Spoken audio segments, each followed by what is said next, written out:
माझे नाव निकिता आहे. मी जेवढी सुंदर होते तेवढीच घमंडी पण होते. मला माझ्या सुंदरतेवर एवढा घमंड होता, त्यामुळे माझ्यासमोर मी कोणाचीही किंमत करत नव्हते. मी स्वतःची खूप काळजी घेत होते. माझे सौंदर्य कमी नाही झाले पाहिजे यासाठी मी घरातील कामही करत नव्हते. दुपारच्या उन्हात मी घरातून बाहेर पण निघत नव्हते, कारण माझा रंग काळा पडू नये म्हणून.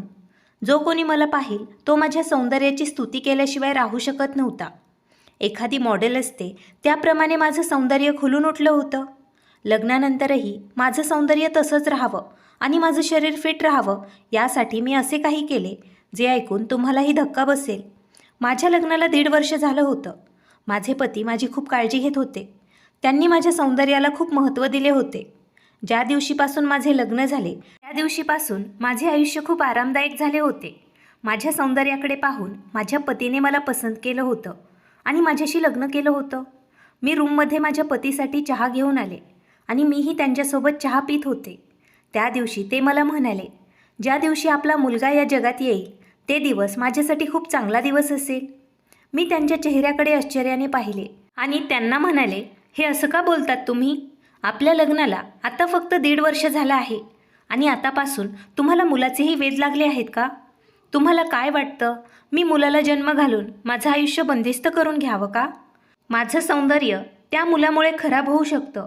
माझ्या मनात नसतानाही माझं बोलणं खूप उद्धट झालं होतं. तेव्हा ते म्हणाले, निकिता, तू हे अशा भाषेत माझ्यासोबत का बोलत आहेस आणि तुझ्या म्हणण्याचा अर्थ काय? मुलाच्या जन्माने तुझ्या सौंदर्यावर परिणाम होईल.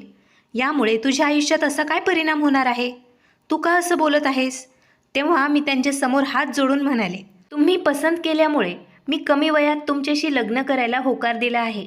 पण आता तुम्ही एवढं लवकर माझ्याकडून मूल होण्याची अपेक्षा ठेवू नका. मी आता मुलाला जन्म देण्यासाठी तयार नाही. मला माझं फिगर खराब करायचं नाही. मला माहीत होतं मी यावेळी काय बोलत होते, पण माझ्या पतीचं बोलणं ऐकून माझ्या तळपायाची आग मस्तकाला गेली होती.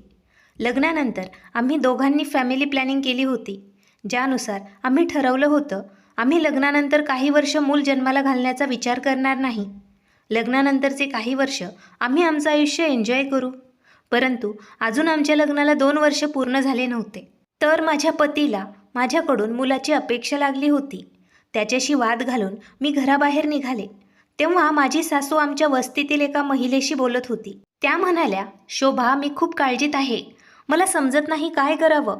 मी दररोज देवाला प्रार्थना करते, माझ्या सुनेच्या ओटीत देवाने मूल द्यावं. पण असं वाटतं अजून योग्य वेळ आलेलीच नाही. यानंतर अजून काही माझी सासू बोलेल त्या अगोदर आमच्या वस्तीतील शोभा माझ्या सासूला रागवत म्हणाली, काय झालं आहे तुम्हाला? तुमच्या सुनेला या घरात येऊन फक्त 1.5 वर्ष झालं आहे. त्यात ती वयानेही लहान आहे. आता तिच्यावर तुम्ही कोणत्याही जबाबदाऱ्या टाकू नका. हेच चांगलं असेल. जेव्हा ती मॅच्युअर होईल तेव्हा तुम्ही तिच्यावर जबाबदारी टाका. तेव्हा माझी सासू म्हणाली, अगं, तू हे काय बोलत आहेस? माझी सासू खूप गोंधळ करत होती. ती म्हणाली, तुला माहीत आहे, तुझी सून लग्नानंतर 4 महिन्यांनी प्रेग्नंट झाली होती आणि तुझ्या मुलाच्या लग्नाच्या 1 वर्षानंतर तुझं नातरुंड तुझ्या मांडीवर खेळत होतं. तुझी सूनही कमी वयाचीच होती. तुला आठवतं ना? तुला का तिच्यावर दया आली नाही? तुला माझ्या सुनेवर का एवढी दया येत आहे? माझी सासू अतिशय मोठ्या आवाजात बोलत होती. मी डोळे मोठे करून माझ्या सासूकडे पाहू लागले. तेव्हा अचानक त्यांची नजर माझ्यावर गेली. त्या त्यांच्या डोक्याला हात लावून म्हणाल्या, बघा, ही माझ्याकडे कशी बघत आहे. हिचं असं रूप पाहून मला समजत आहे तिच्या मनात माझ्याबद्दल खूप जळण होत आहे. तेव्हा मी म्हणाले, आई, तुम्ही देवाला तरी घाबरा. तुम्ही काय बोलत आहात? तुम्ही असं काय केलं आहे ज्यामुळे मी तुमच्यावर जळेल? मी म्हणाले, मी आत्ता थोड्या वेळासाठी माझ्या आईच्या घरी जात आहे. तिथून आल्यानंतर मी तुमच्यासोबत या विषयावर नक्की बोलेल. एवढं बोलून मी माझी पर्स घेऊन घरातून बाहेर पडले होते. पण मागून माझी सासू मला म्हणाली, तू हे चांगलं करतेस बरं का सूनबाई. जेव्हा तुझ्या मनात येतं तेव्हा तोंड वर करून तुझ्या माहेरी निघून जातेस आणि तुझ्याबद्दल वस्तीतील महिला वेगवेगळ्या गप्पा करतात, पण तुला तर कोणत्याच गोष्टीची काहीच काळजी नाही. माझी सासू जुन्या विचारांची स्त्री होती, त्यामुळे मी त्यांचं बोलणं कधीही मनावर लावून घेतलं नाही. माझ्या पतीने मला परवानगी दिली होती. निकिता, तुला जेव्हा वाटेल तेव्हा तू तुझ्या आईच्या घरी जाऊ शकतेस. आता तुला कोणाचंच टेन्शन घेण्याची काही गरज नाही. असे पण माझे माहेर मागच्या गल्लीतच होते, जास्त दूर नव्हते. ही माझ्यासाठी खूप आनंदाची गोष्ट होती. आईच्या घरी जाताच माझ्या भावाची नजर माझ्यावर पडली. तो मला पाहता क्षणी रागात म्हणाला, निकिता, तू आज परत आमच्या घरी आली आहेस? दादाला असं बोलताना जेव्हा आईने पाहिलं तेव्हा आई त्याला रागवत म्हणाली, तू तुझ्या बहिणीसोबत असं कसं बोलत आहेस? तेव्हा दादा म्हणाला, आई, जेव्हा निकिता इकडे येते तेव्हा तू तिला काय शिकवतेस माहीत नाही. इथून जाताच ती तिच्या सासरी सर्वांसोबत खूप भांडणं करते. हिचा पती मागच्या आठवड्यात मला कॉल करून खूप वेळा हिच्याबद्दल तक्रार करत होता. मी तुम्हाला याबद्दल सांगितले पण होते. दादांचं बोलणं ऐकून मला खूप राग आला होता. मी दादाला म्हणाले, दादा, तुम्ही माझ्यावर लक्ष देण्याऐवजी तुमच्या पत्नीवर लक्ष द्या. तुमची पत्नी माहीत नाही काय काय करत असते दिवसभर. कारण जेव्हा तुम्हाला तिच्याबद्दल सत्य समजेल तेव्हा तुम्हाला इतर गोष्टींमध्ये लक्ष द्यायला वेळच मिळणार नाही. मनात नसतानाही मी दादासोबत खूप रागात बोलत होते. कारण मी माझ्या विरोधात कोणतीही गोष्ट ऐकू शकत नव्हते. मी घरातील सर्वात लहान एकुलती एक लाडकी मुलगी होते. घरात नेहमी मी सांगितलेल्या गोष्टी सर्वजण ऐकत होते. माझ्या तुलनेत दादाला नेहमीच घरात कमी महत्त्व दिलं होतं. मान्य आहे, तो मुलगा होता, परंतु माझे वडील त्याच्यापेक्षा जास्त माझ्यावरच प्रेम करायचे. प्रत्येक गोष्टीत ते मला जास्त महत्त्व देत होते. हे पाहून दादा माझ्यावर खूप जळत होता. या गोष्टीमुळे वेळेनुसार आमच्या दोघांच्या मनात एकमेकांबद्दल द्वेष निर्माण झाला. आता तर आमच्या दोघांच्या मनात एवढा द्वेष वाढला होता, ज्यामुळे आम्हाला एकमेकांचे चेहरे पाहायलाही आवडत नव्हतं. दादाने त्याच्या क्लासमेटसोबत लग्न केलं होतं. ती मुलगी अतिशय मुक्त स्वभावाची होती. तिचे अनेक मुलांशी अफेअर होते. ही गोष्ट दादांना लग्नानंतर समजली होती. आम्ही सर्वांनी दादांना ॲडवाईस दिली होती, तुम्ही त्या मुलीला सोडून द्या, अन्यथा ती तुमची बदनामी करेल. पण दादांनी कोणाचंही काही ऐकलं नाही आणि त्या मुलीशी लग्न केलं. त्या दिवसानंतर माझ्या माहेरच्या घरातून शांतता नष्ट झाली होती. घरात एक विचित्र शांतता पसरली होती. चारी दिशेने शांतता पसरलेली पाहून आईला खूप वाईट वाटत होतं. आई नेहमी दादासमोर रडायची. ती म्हणायची, तू बाकीचं जाऊ दे, माझ्यावर तरी दया कर. मी वर जाऊन तुझ्या वडिलांना कसं तोंड देणार? मी तुझं लग्न चांगल्या मुलीशी करू शकले नाही. पण दादांचं त्या मुलीवर खूप प्रेम होतं. याच कारणाने त्यांना तिला सोडणं शक्य नव्हतं. दादा नेहमी आईला धीर देत होता. तो म्हणत होता, लवकरच सर्व काही व्यवस्थित होईल. ती स्वतःला बदलेल. मला तिच्यावर विश्वास आहे. तिने मला वचन दिलं आहे. ती मला कधीही नाराज करणार नाही. या गोष्टी मागच्या 6 वर्षापासून घडत होत्या. पण तिने अजूनही स्वतःला बदलले नव्हते. आजपर्यंत ती दादाला नाराज करत आली होती. आता दादा मला रागवत होता, म्हणून मी ठरवलं, त्याच्या पत्नीचं गुपित मी त्याच्यासमोर उघड करेल. आमच्या वस्तीतील एका मुलीसोबत माझी मैत्री होती. तिचा पती सर्व गोष्टींची खबर ठेवत होता. त्याने माझ्या वहिनीला एका अनोळखी व्यक्तीसोबत हॉटेलमध्ये फिरताना पाहिलं होतं. ते दोघे एकमेकांच्या हातात हात घेऊन हसत होते. त्यांनी त्या दोघांचा फोटो काढला होता आणि माझ्या मैत्रिणीने ते सर्व फोटोज मला पाठवले होते. मला माहीत होतं, हे फोटो जर मी दादांना दाखवले तर घरात खूप मोठं वादळ येईल. दादा त्याच्या पत्नीची बाजू घेत होता. तेव्हा मला ते सहन झालं नाही. मी रागात सर्व फोटो दादांना दाखवले. आई मला खूप थांबवण्याचा प्रयत्न करत होती. पण आता मला माझ्या अपमानाचा बदला घ्यायचा होता. तो बदला घेण्यासाठी मी यशस्वी झाले होते. त्याचं लक्ष माझ्यावरचं बाजूला झालं होतं. दादाने त्याच्या पत्नीला आवाज दिला, शीला, कुठे आहेस तू? लवकर बाहेर ये. माझ्या ओठांवर स्मित हास्य उमटले. आता वातावरण खूप गरम झालं होतं. आई माझ्या खांद्यावर हात ठेवत मला म्हणाली, पागल आहेस का तू निकिता? हे काय केलंस तू? तू स्वतः तुझ्या पायावर कुऱ्हाड मारून घेतली आहेस. तेव्हा मी आईला म्हणाले, मी जे काही केलं आहे ते अगदी योग्य केलं आहे. आता तुझा मुलगा माझ्या कॅरेक्टरवर बोट उचलणार नाही. यानंतर तो तुझ्या संस्कारांवरही बोट उचलणार नाही. दादा वहिनीला जोर जोरात आवाज देत होता. तेव्हा मी म्हणाले, दादा, ती घरात नाही. ती तिच्या कोणत्या तरी प्रियकराला भेटायला गेली असेल. हे ऐकून दादा घरातून रागात बाहेर निघून गेला. संध्याकाळपर्यंत मी माझ्या आईच्या घरी थांबले होते. जेव्हा पण मी माझ्या आईच्या घरी यायचे तेव्हा आईपासून उठण्याची माझी इच्छाच नसायची. लहानपणापासून मी आईजवळ राहिले होते, त्यामुळे तिच्यापासून दूर राहण्याची मला सवयच नव्हती. सासरी पण माझं मन रमत नव्हतं. एक दिवसानंतर मी माझ्या आईच्या घरी येऊन मन मोकळेपणाने बोलायचे. तेव्हा मला थोडंसं बरं वाटायचं. मी घरातून बाहेर निघत होते तेव्हा दादांच्या ओरडण्याचा आवाज मला ऐकायला आला. ते त्यांच्या पत्नीला ओढत घराच्या आत घेऊन येत होते. ती त्यांच्यासमोर हात जोडून विनवणी करत होती. ढसाढसा रडत होती. ती तिचा प्रामाणिकपणा सिद्ध करण्याचा पुरेपूर प्रयत्न करत होती. मी काही नाही केलं. जे काही तुम्हाला दाखवण्यात आलं आहे ते सर्व खोटं आहे. माझ्या बोलण्यावर विश्वास ठेवा. ते खूप अगोदरचे फोटो आहेत. आता माझं कोणाशीही काही घेणं देणं नाही. माझ्या आईची तब्येत बरी नव्हती, त्यामुळे मी तिला पाहायला माझ्या माहेरी गेले होते. याबद्दल मी तुमच्या आईला सर्व काही सांगितलं होतं. तेव्हा मी माझ्या आईकडे डोळे मोठे करून पाहिलं आणि तिला डोळ्यांनीच सांगितलं, खबरदार आई, जर तू या गोष्टीची साक्ष दिलीस तर. आईला तिच्या मुलीपेक्षा जास्त काहीच नव्हतं. त्यामुळं आईनं आपल्या मुलीची बाजू घेतली आणि ती म्हणाली, मी शीलाला घरातून जाण्याची परवानगी दिली नव्हती. शीला मात्र आश्चर्याने आईकडे पाहू लागली. अविश्वासी नजरेने ती आम्हा दोघींनाही पाहत होती. शीलाने काही पाप केलेच नव्हते. आम्ही तिच्यासोबत खूप मोठं कट कारस्थान केलं होतं. कदाचित या गोष्टीची तिला जाणीवही नव्हती. आम्ही तिच्यासोबत किती मोठा खेळ खेळला होता. ती रडत म्हणाली, तुम्ही जे काही माझ्यासोबत केलं आहे, तुम्हाला लवकरच त्याचा हिशोब चुकता करावा लागेल. देव तुम्हाला या गोष्टीसाठी कधीही माफ करणार नाही. तुम्हाला तुम्ही केलेल्या गुन्ह्यांची शिक्षा नक्कीच मिळेल. तुम्हाला समजणारही नाही आणि तुमची सर्वत्र बदनामी होईल. त्यावेळी तुम्हाला तुमच्या कृत्याचा पश्चाताप होईल, पण तेव्हा खूप उशीर झालेला असेल. वहिनी तिच्या मनापासून आम्हाला तळतळाट देत होती, पण माझ्यावर माझ्या वहिनीच्या बोलण्याचा काहीही परिणाम होत नव्हता. माझ्या मनात एकच गोष्ट होती, जो व्यक्ती स्वतः वाईट असेल त्याचा श्राप कोणाला कसा लागेल. मी त्यांना एकच गोष्ट बोलले, अगोदर तुम्ही स्वतःचं चरित्र स्वच्छ ठेवा. तुमच्यावर लागलेले आरोप खोटे आहेत हे सिद्ध करा. माहीत नाही हे सिद्ध करण्यासाठी तुम्हाला किती दिवस लागतील. तुम्ही तुमच्या पतीला हे विश्वास देऊन सांगू शकणार नाही, तुम्ही त्या व्यक्तीला भेटायला गेलेल्या नव्हत्या. माहीत नाही, पण मनातून मी खूप आनंदी होते. कदाचित यामुळे मी आनंदी असेल. माझा दादा म्हणत होता, निकिताची जागा आता शीलाने घेतली आहे. वहिनी रडत म्हणाली, मला त्या फोटोमुळे काहीही दुःख झालेलं नाही. दुःख तर मला या गोष्टीचं आहे, माझा पती माझ्या कोणत्याही गोष्टींवर विश्वास ठेवत नाही. मी शपथ घेऊन सांगते, हे सर्व मी केलेलंच नाही. लग्नानंतर मी फक्त माझ्या पतीवर प्रेम करते. मी खरोखर आज माझ्या आईला भेटण्यासाठीच गेले होते. वहिनीचं बोलणं ऐकून मी दादांना म्हणाले, तुमची पत्नी तर आता खोटं बोलण्यात खूप हुशार झाली आहे. मला वाटतं हिच्या जिभेचा काही उपयोग नाही. हिची जीभ तर...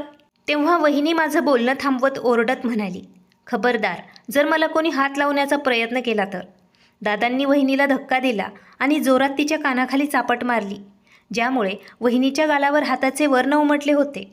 ती बेशुद्ध होऊन जमिनीवर पडली होती. मी आईला म्हणाले, आई, आता मी निघते. खूप वेळ झाला मी इकडे बसली आहे. नंतर मी परत तुम्हाला भेटायला नक्कीच येईल. दादांकडे पाहून मी हसत म्हणाले, दादा, तुला अजूनही अशा काही गोष्टी जाणून घ्यायच्या असतील तर मला व्हॉट्सअपवर अनब्लॉक करून तुम्ही माझ्याशी कॉन्टॅक्ट करू शकता. मी तुमच्या पत्नीवर नजर ठेवून आहे. ती तुम्हाला कधीही फसवू शकणार नाही. मी तशी संधी तिला भेटूच देणार नाही. मी ज्या गोष्टी मस्करी म्हणून करत होते, मला माहीत नव्हतं त्या गोष्टी भविष्यात माझ्यासमोर विचित्र स्वरूपात येतील. जेव्हा माणसाला स्वतःला सर्व काही भोगावं लागतं, तेव्हा माणसाला समजतं आयुष्यात किती अडचणी असतात. लोकांची मनं काचेसारखी खूप नाजूक असतात. दादा पण हलक्या काळजाचा होता. त्याला कोणती गोष्ट सहन होत नव्हती. मी पण अगदी तशीच होते. मला दुसऱ्यांचं बोलणं ऐकून लगेच रडायला यायचं. दुसरे मला बोलले तर मी तिथेच त्यांना उलट बोलून माझा राग शांत करत होते.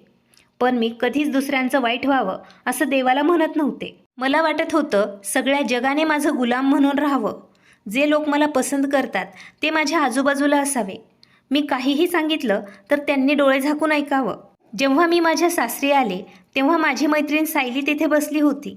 ती माझी कॉलेज फ्रेंड होती. मी तिच्यावर खूप इम्प्रेस झाले होते.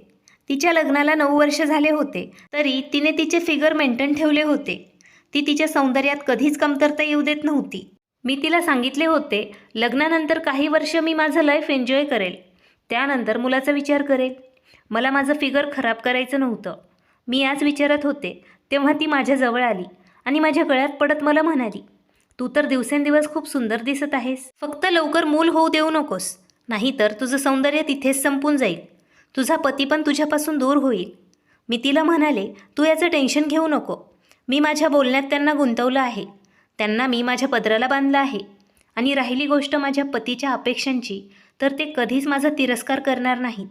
त्यांना प्रत्येक वेळी माझ्याकडेच यावं लागतं. ते कुठेही गेले तरी मला विसरू शकत नाहीत. माझ्या शब्दात गर्विष्ठपणा आणि फुगीरपणा दिसत होता. सायली म्हणाली, हे बघ, पुरुषांवर एवढा अंधविश्वास पण नाही ठेवला पाहिजे, कारण हा अंधविश्वास माणसाला पूर्णपणे उद्ध्वस्त करून टाकतो. तुझ्या पतीला तू निश्चिंत सोडत जाऊ नको. त्याच्यावरती लक्ष ठेवत जा. तो कुठे जातो, काय करतो, कोणाशी बोलतो, त्याची कोणाशी मैत्री आहे का, तो मुलींसोबत बोलतो की नाही.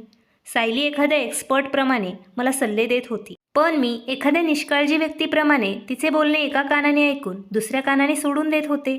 मी तिच्या बोलण्यावर विश्वास ठेवत नव्हते आणि मला त्यात काही इंटरेस्ट पण नव्हता. मी माझ्या आयुष्यात व्यस्त असणारी मुलगी होते. मी या भीतीने माझ्या पतीचा मोबाईल पण चेक करत नव्हते, कारण मोबाईलमध्ये मला असे काही निदर्शनास आले तर त्याचं मलाच टेन्शन होईल. त्याचा माझ्या पतीला काहीच त्रास होणार नव्हता. माझे आयुष्य असेच निघून जात होते. मला वाटत होतं अशाच प्रकारे आयुष्य निघून जावं. मुलाचं टेन्शन असंही मला नको होतं. दादांची एक मुलगी होती, ती मला अजिबात आवडत नव्हती. उलट मी तिला पाहत होते तर मला खूप राग येत होता. आई मला नेहमी ओरडत होती आणि माझ्यावर रागराग करत होती. आई म्हणत होती, जेव्हा तुझी मुलं होतील तेव्हा तू त्यांची काय अवस्था करशील. मी आईला चिडून उत्तर देत होते, मला मुलं होऊच द्यायची नाहीत. मी माझं आयुष्य आनंदात जगेल. तेव्हा आईने माझ्या तोंडावर हात ठेवला आणि म्हणाली, निकिता, शुभ बोलत जा. नेहमी तोंडातून उलटसुलट शब्द काढले नाही पाहिजे. माहीत नाही कधी तोंडातून निघालेला शब्द देव मान्य करेल. मी आईला म्हणाले, आई, देवाने माझं म्हणणं मान्य जरी केलं तरी चांगलंच आहे. मी परत आईसमोर मूर्खासारखं बोलल्यामुळे आईने माझ्या कानाखाली वाजवली, ज्यामुळे आईच्या हाताचे वर्ण माझ्या कानाखाली उमटले होते. आई म्हणाली, परत तोंडातून असे शब्द काढलेस तर तुझी खैर नाही. एका स्त्रीचं शरीर मुलाशिवाय अर्धवट आहे. जी स्त्री मुलांना जन्म देऊ शकत नाही तिची या समाजात काहीच रिस्पेक्ट नसते. हा समाज तिला एक्सेप्ट करू शकत नाही आणि तिचा पती पण तिला काही रिस्पेक्ट देत नाही. त्या स्त्रीच्या डोक्यावर नेहमी एक लटकती तलवार असते. तिचा पती दुसरं लग्न करेल की काय. पुरुषांना एक अशी स्त्री हवी असते जी त्यांचा वंश पुढे नेऊ शकेल. स्त्री कितीही सुंदर, कितीही प्रामाणिक असेल तर त्या स्त्रीमध्ये अशी कमतरता असेल तर ती या जगातील सर्वात कमनशिबी स्त्री आहे. तू कधीही स्वतःसाठी अशी देवाकडे प्रार्थना करू नकोस. आई खूप काळजीत पडली होती, पण माझ्यावर आईच्या बोलण्याचा काहीही परिणाम झाला नव्हता. मी आईला म्हणाले, आई, तू जे काही बोलतेस ते बरोबर असेल, पण माझे विचार तुझ्यासारखे नाहीत. मी खूप वेगळे विचार करते, कारण मी न्यू जनरेशनची आहे. मी आईसमोर फिगरबद्दल बोलले असते तर आईने चप्पल काढून मला मारले असते. तिने मला एवढं मारलं असतं माझ्या डोक्यातून फिगर हा शब्दही निघून गेला असता. त्यामुळे मी सावध राहण्याची तयारी केली. दिवस निघून जात होते. माझ्या पतीच्या इच्छा आकांक्षा आता वाढत जात होत्या. आता माझा रडकुंडी जीव आला होता. मी त्यांच्यासमोर हात जोडून म्हणत होते, देवासाठी गप्प बसा. असं बोलून मला प्लीज त्रास देत जाऊ नका. माझ्या एवढ्या विनवण्या असूनही माझ्या पतीने माझे एक ऐकले नाही. त्यांनी त्यांची इच्छा पूर्ण केली होती. 1 महिन्यानंतर समजले मी प्रेग्नंट आहे. मी ही गोष्ट सर्वांपासून लपवून ठेवली होती. मला माहीत होतं जर मी ही गोष्ट सर्वांना सांगितली तर या गोष्टीचा त्रास मला सहन करावा लागेल. त्या दिवशी माझी खूप तब्येत बिघडली होती. मला खूप उलट्या होत होत्या. माझ्या सासूच्या चेहऱ्यावर हसू उमटले होते. मला त्यांचा हसरा चेहरा पाहून खूप राग आला होता. मी त्यांना म्हणाले, इथे मला श्वास घेणं अवघड होत आहे आणि तुम्ही अशा खुश होत आहात जसं तुम्हाला आनंदाची मोठी बातमी मिळाली आहे. तेव्हा त्या मला हसत म्हणाल्या, आनंदाची बातमी मला मिळाली आहे. तू माझ्या नातवाची आई होणार आहेस. ही आनंदाची बातमी माझ्यासाठी लहान नाही. मी पाणी पित होते. ते पाणी माझ्या तोंडातून एखाद्या फवाऱ्यासारखं बाहेर आलं. मी म्हणाले, हे तुम्ही काय बोलत आहात? अजून मी डॉक्टरांकडे चेकअपसाठी पण गेलेली नाही आणि मला असे काही जाणवतही नाही. तेव्हा माझी सासू हसत म्हणाली, हे बघ बेटा, तुला डॉक्टरांकडे जाण्याची गरज आहे की नाही मला नाही माहीत, पण डॉक्टरांपेक्षा जास्त पारख मी करू शकते. मागच्या 3 दिवसांपासून तुझी तब्येत खराब आहे. पहिल्या दिवशी तुला उलटी झाली तेव्हाच मला समजलं होतं, पण मी ही गोष्ट खरी आहे की नाही हे तपासून पाहण्यासाठी 2 दिवस वाट पाहिली. मला जाणून घ्यायचं होतं तुला उलट्या किती दिवस होतात. आज मला ठाम विश्वास बसला आहे, तू माझ्या नातवाची आई होणार आहेस. लवकरात लवकर माझ्या नातवाला या जगात घेऊन ये. मी त्याच्या छोट्या छोट्या हातांसोबत खूप खेळेल, त्याच्यावर प्रेम करेल, त्याला माझ्या जवळ घेईल. माझी सासू त्यांच्याच विश्वात रमून माझ्याशी गप्पा मारत होती. मी थक्क होऊन त्यांचं बोलणं ऐकत होते. माहीत नाही लोकांना लहान मुलांमध्ये काय दिसतं. लहान मुलं घरात येणार म्हटलं की ते पागल होतात. मी परत रागात विचार केला. माझ्या सासूचं बोलणं मी पूर्णपणे विसरले होते. नेहमी मी माझ्या मनात असेल तेवढेच घरकाम करत होते. मी अशा महिलेला कॉपी करत होते जी एक मोठी बिझनेसवुमन होती. माझी मैत्रीण सायली. तिचंच म्हणणं ऐकून मी हे ठरवलं होतं. मी माझं फिगर मेंटेन ठेवेल. काही दिवसांपूर्वी तिचा घटस्फोट झाला होता, परंतु या गोष्टीचा तिला काही फरक पडला नव्हता. तिला कोणत्या गोष्टीची लाज शरम नव्हती. ती बिनधास्त घरातून बाहेर पडली होती. ती तिची मोठी कंपनी सांभाळत होती, जी तिच्या पतीने तिला दिली होती. ती तिच्या आयुष्यात खूप व्यस्त होती आणि आनंदीही दिसत होती. तिला पाहून मला असे वाटत होते जसे कोणते दुःख तिच्या आयुष्यात कधी आलेच नव्हते. कधीकधी मला तिला पाहून खूप आश्चर्य वाटत होतं, जेव्हा ती पुरुषांसोबत खांद्याला खांदा लावून चालण्याच्या गप्पा मारत होती. मी पण मुक्त विचाराची मुलगी होते, पण मी कधीच हे सर्व करण्याचा प्रयत्न केला नव्हता. पुरुषांचं एक वेगळं ध्येय असतं आणि स्त्रियांचं एक वेगळं ध्येय असतं. स्त्रिया कधीच पुरुषांची बरोबरी करू शकत नाहीत आणि पुरुषही कधी स्त्रियांची बरोबरी करू शकत नाहीत. मी माझ्या पतीच्या कोणत्याही गोष्टींमध्ये सहभाग घेत नव्हते आणि त्यांच्याशी भेदभाव पण करत नव्हते. परंतु अशा काही गोष्टी होत्या ज्या गोष्टी ऐकणं मला गरजेचं होतं. त्यातील एक गोष्ट ही पण होती, मला मूल नको होतं. जेव्हा मी आई होणार आहे असे माझ्या आईला सांगितलं, तेव्हा माझी आई माझ्या गळ्यात पडून ढसाढसा रडू लागली. मला वाटलं आईला पण हे मूल नको असेल. मी मनातून खूप आनंदी झाले होते. चला, आपले काम आता सोपे झाले आहे. पण हा माझा गैरसमज काही क्षणात दूर झाला.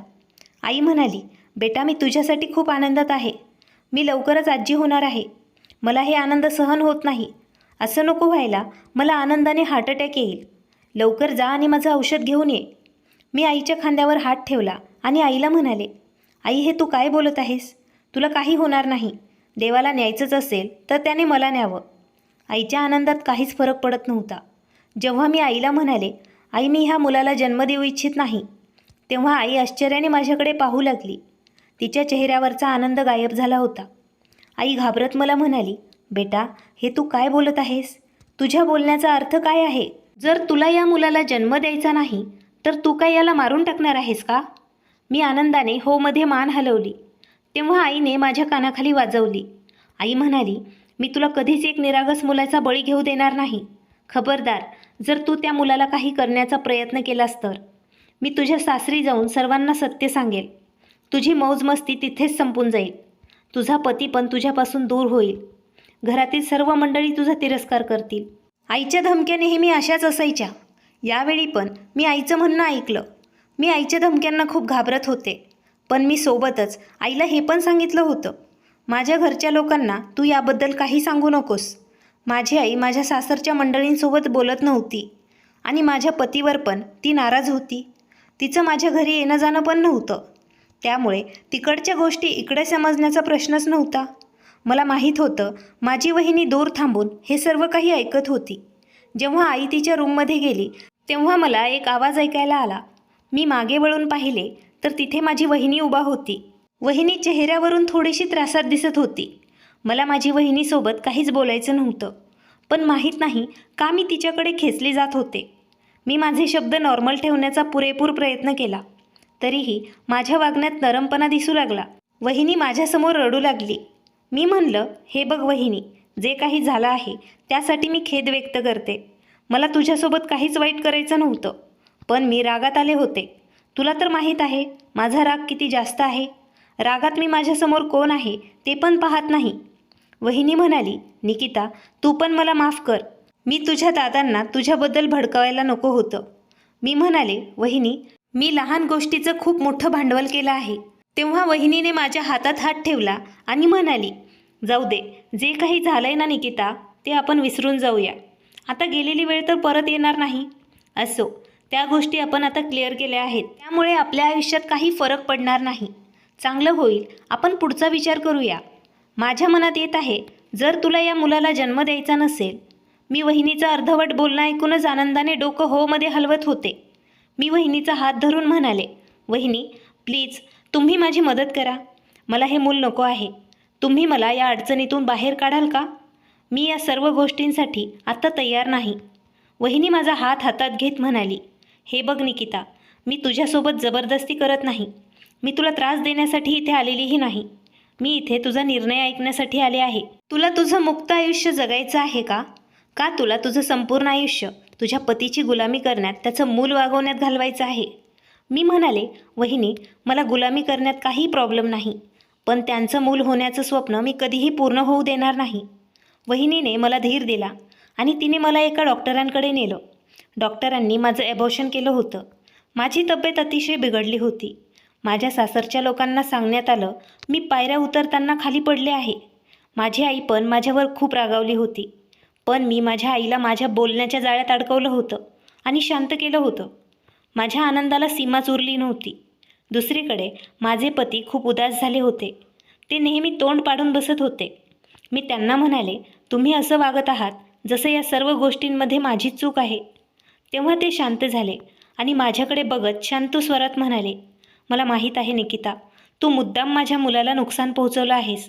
कारण तुला त्याला या जगात आणायचेच नव्हते. मी जेव्हा पण तुझ्याशी मुलाबद्दल बोलायचो तेव्हा तू माझं बोलणं टाळत होतीस. मी म्हणाले, मला वाटत होतं ही गोष्ट ऐकल्यानंतर तुमचे असेच रिॲक्शन असेल.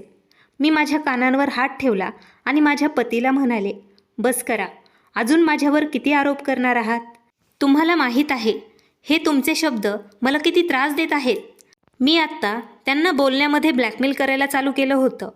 मला माहीत होतं माझे पती इमोशनल झाल्यानंतर प्रत्येक गोष्टीला क्षमा करतात आणि अगदी असेच झाले होते. ते माझ्याजवळ आले आणि माझा हात धरून मला म्हणाले, हे बघ निकिता, यात काही शंका नाही, मी तुझ्यावर खूप प्रेम करतो, पण तुझ्या या बालिश अपेक्षा मी कधीही पूर्ण होऊ देणार नाही. मला मूल हवं आहे, कोणत्याही परिस्थितीत हवंच आहे. मी म्हणाले, आत्ताच मी एवढी मोठी वेदना सहन केली आहे. तुम्हाला माहीत आहे का मला किती वेदना झाल्या आहेत? तुम्हाला फक्त मुलाबद्दलच बोलायचं आहे ना? एकदाही तुम्ही मला विचारलं आहे का मी कशी आहे? यावेळी माझे बोलणे ऐकून ते अपमानित झाले होते. मलाही समजले होते पतीसोबत कशा प्रकारे डील करायचे असते. मी त्याच प्रकारे त्यांच्यासोबत डील करत होते. आता या गोष्टीला 1 वर्ष निघून गेलं होतं. मी परत एकदा प्रेग्नंट झाले. यावेळी मी माझ्या वहिनी व्यतिरिक्त कोणालाही सांगितलं नव्हतं. यावेळी पण वहिनी खूप आनंदी झाली आणि ती मला डॉक्टरांकडे आनंदात घेऊन गेली. कधीकधी मला आश्चर्य वाटत होतं, ती स्वतः एक आई होती, तरीही ती एका आईला तिचं मूल पाडण्यासाठी का मदत करत होती? हजारो विचार एकदाच माझ्या डोक्यात येत होते. मी हा पण विचार करत होते, लवकरच वहिनी मला कोणत्या तरी गोष्टीत नक्कीच फसवतील. ती माझा बदला घेत होती. पण मी त्यांचं वागणं पाहून माझ्या डोक्यातील विचार बाजूला ठेवत होते. मी 3 वेळा ॲबॉर्शन केलं होतं. आता मला पण मूल व्हावं असं वाटू लागलं. मला पण वाटू लागलं माझ्या घरात आमचं एक मूल असावं. कारण मी खूप जास्त मनसोक्त आयुष्य जगले होते. माझ्या मर्जीप्रमाणे मी जगले होते. आता मला ती कमतरता जाणवू लागली, जी प्रत्येक स्त्रीला जाणवते. मी प्रत्येक प्रकारचे औषध घेऊ लागले, पण मला कोणत्याच औषधाने फरक पडत नव्हता. एके दिवशी रडत मी माझ्या आईकडे गेले, तेव्हा आई मला खूप काही बोलत होती. आई म्हणाली, तुला तर मूल नको होतं. अगं, लहान मुलं देवाची देणगी असतात. तू देवाने दिलेली देणगी नाकारली आहेस. तुला तू केलेल्या पापांची शिक्षा भेटत आहे. जेव्हा तुला देवाने आई होण्याचं सुख दिलं होतं तेव्हा तू कोणाचंच ऐकलं नाहीस आणि मनाने जाऊन एवढं मोठं पाप केलंस. मी म्हणाले, त्या मुलाच्या शरीरात श्वास पण आलेले नव्हते, तरी मी त्याचा जीव घेतला असं तू कसं काय म्हणू शकतेस? त्या मुलामुळे ना तुझ्या जीवाला काही धोका होता ना त्याच्या जीवाला काही धोका होता. तुला कोणत्याच प्रकारचा त्रासही होत नव्हता, तरी तू त्याचा जीव का घेतला? आता बघ, देव तुला आयुष्यभर मुलासाठी तडपवत राहील. मला माझी आईमध्ये एक वेगळीच बाई दिसत होती, कारण कोणतीच आई आपल्या लेकराला वाईट श्राप देऊ शकत नाही. मी रडत वहिनीजवळ गेले, तर वहिनी म्हणाली, माफ कर मला निकिता, पण तुझे वागणेच असे होते, त्याचं फळ तुला भेटत आहे.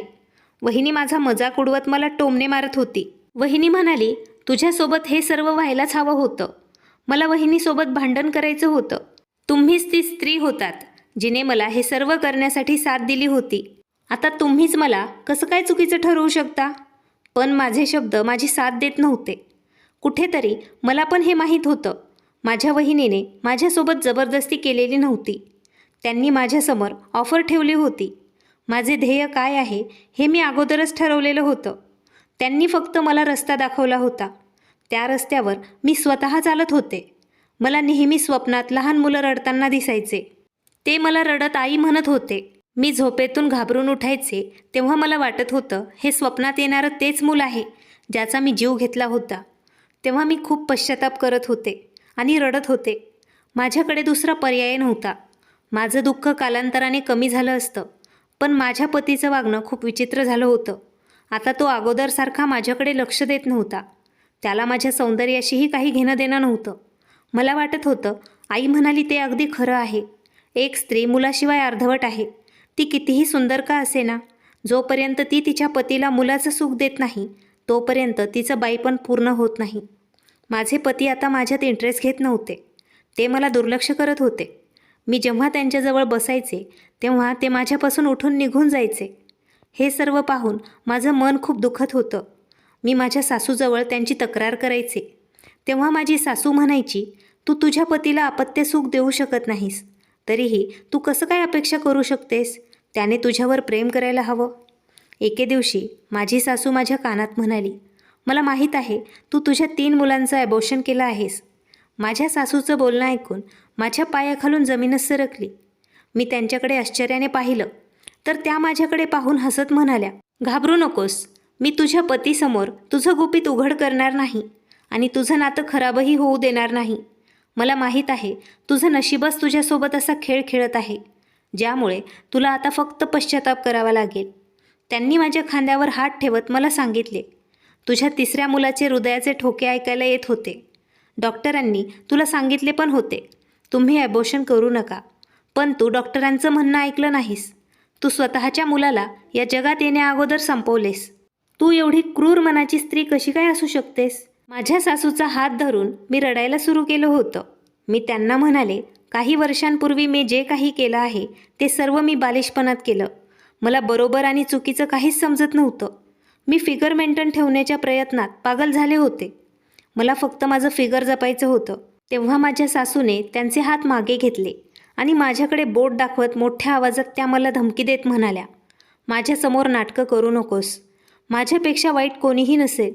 तू लहान मुलगी नव्हतीस, जेणेकरून तुला या गोष्टी माहीत नसाव्यात.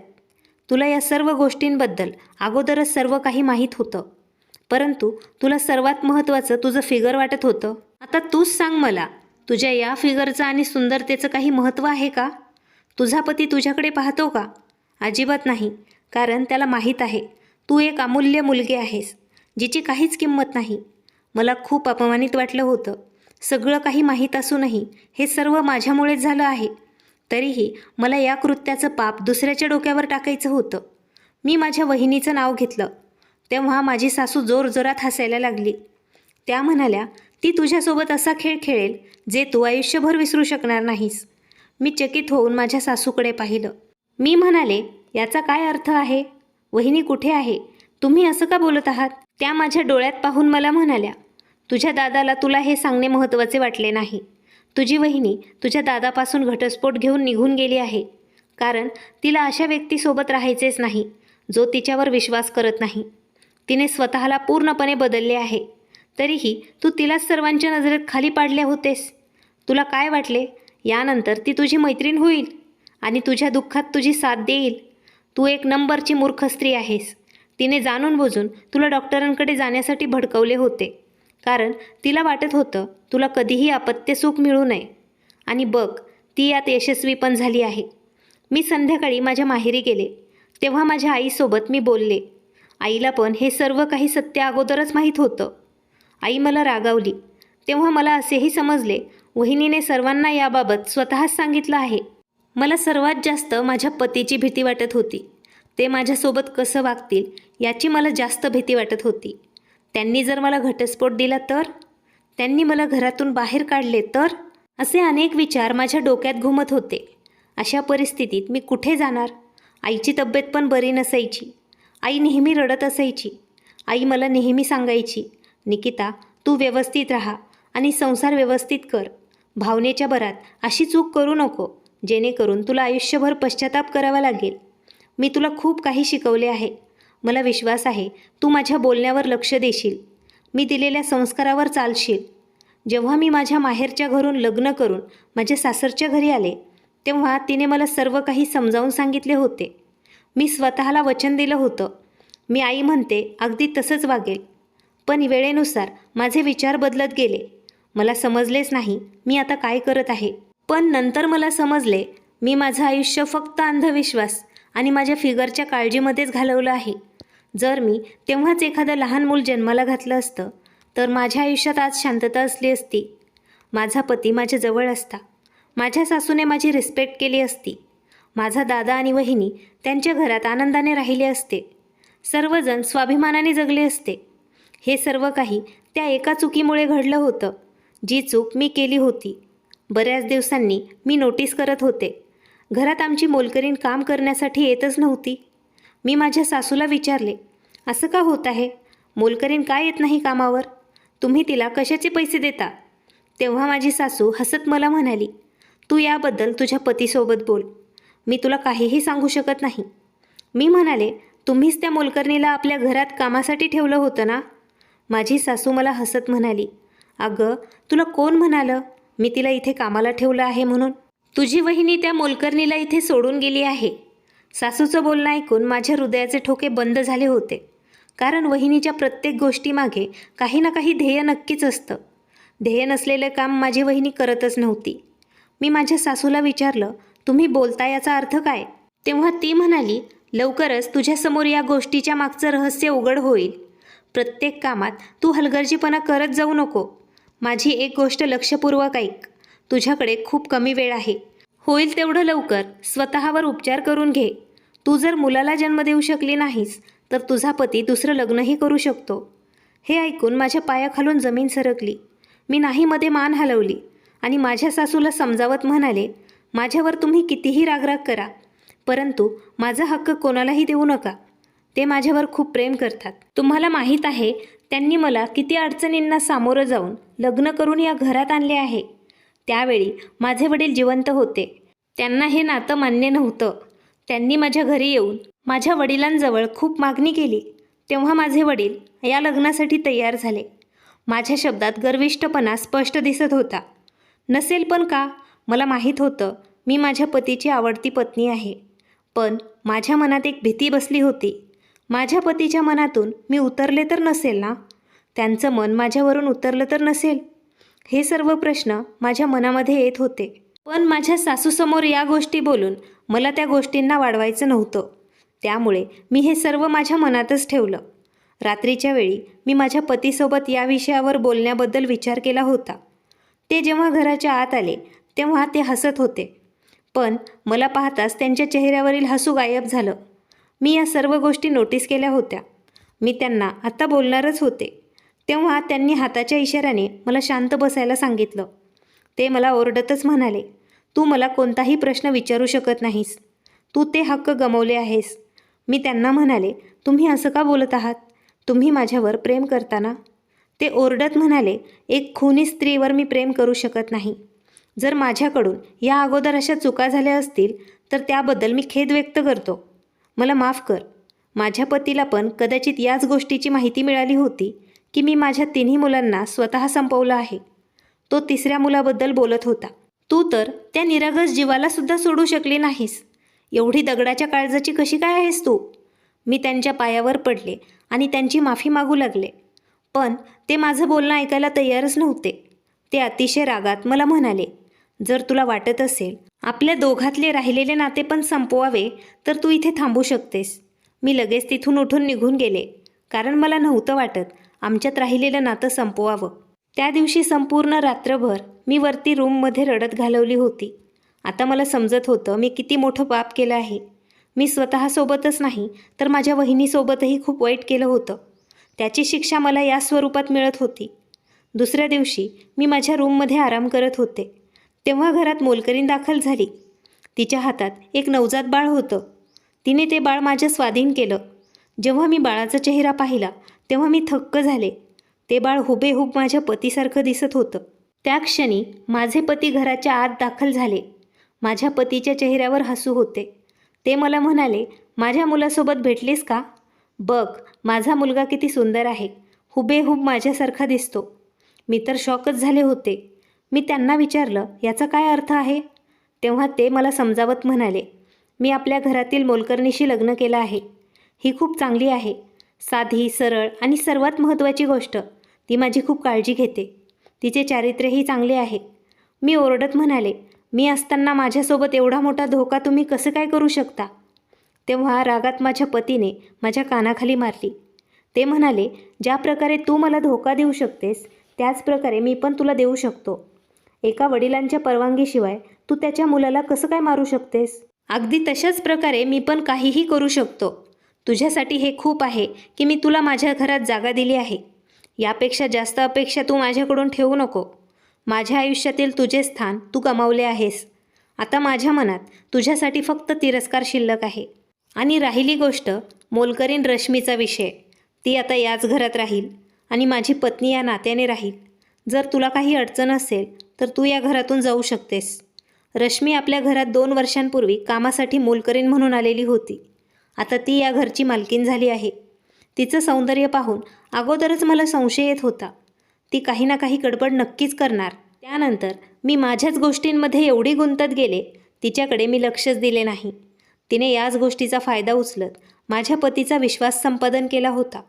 काही दिवसांनी माझ्या पतीने मला घटस्फोट देऊन घरातून हाकलून दिले होते. आता मी माझ्या माहेरी माझे आयुष्य घालवत आहे. काही दिवसांनी माझ्या आईचं निधन झालं होतं. दादा तर माझ्याशी बोलत पण नव्हता. मी आयुष्यभर स्वतःला दोष देत होते. होईल तर कोणाचं पण चांगलं करावं, अन्यथा कर्माचं फळ अशा प्रकारे भेटतं. आणि फिगर मेंटेन ठेवण्याच्या प्रयत्नात असलेल्या स्त्रियांनी हा धडा घेतला पाहिजे. फिगर मेंटेन कधीही ठेवता येतं, पण आई होण्याचं सुख प्रत्येकाच्या नशिबात नसतं. मित्रांनो, तुम्हाला या कथेबद्दल काय वाटतं? आम्हाला कमेंटमध्ये नक्कीच सांगा. जर ही कथा तुम्हाला आवडली असेल तर व्हिडिओला लाईक करा, शेअर करा आणि नवीन असाल तर चॅनल सबस्क्राईब करायला विसरू नका. धन्यवाद.